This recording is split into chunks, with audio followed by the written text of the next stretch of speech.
Wolf ne comprend rien aux données de Mercedes au Japon. Ouais, bah, ok.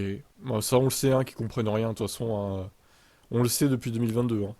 Avec les pneus arrière, avec les pneus arrière à l'arrière et à l'avant, je pense que la voiture est tellement complexe pour nous.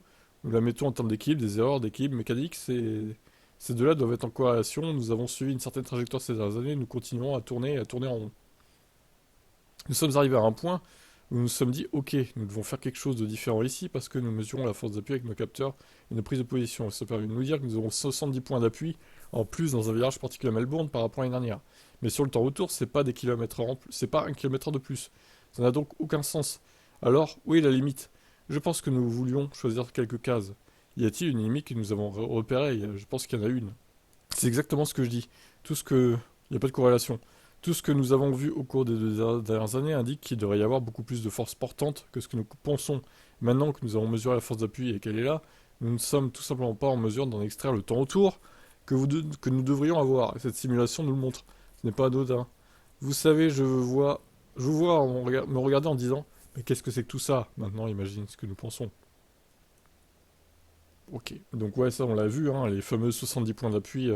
Donc c'était tiré de cette déclaration-là, je pense. Donc en gros, selon eux, ils ont 70 points d'appui sur la voiture, mais ça se voit pas dans les passages, dans les kilomètres heure, dans les virages, en fait. S'ils avaient autant d'appui que ça, ils devraient aller plus vite dans les virages. Ils devraient passer plus vite les virages rapides, notamment. Mais là, au final, c'est pas le cas. Donc, de toute façon, voilà, leur simulation est pétée du cul, hein. Je pense tout simplement que c'est ça, hein. Elle indique n'importe quoi, leur simulation, en fait. Et alors que dans la réalité, c'est pas du tout le cas. La voiture ne les a pas, ces 70 points d'appui. Donc la corrélation n'est pas bonne. Donc revoyez vos simulateurs. Je sais pas ce que vous faites là, mais à croire que quelqu'un a saboté la simulation. Parce que bon, dans l'ère 2014-2020, il n'y avait pas de problème, hein. C'était totalement corrélé. Donc qu'est-ce qui s'est passé en fait?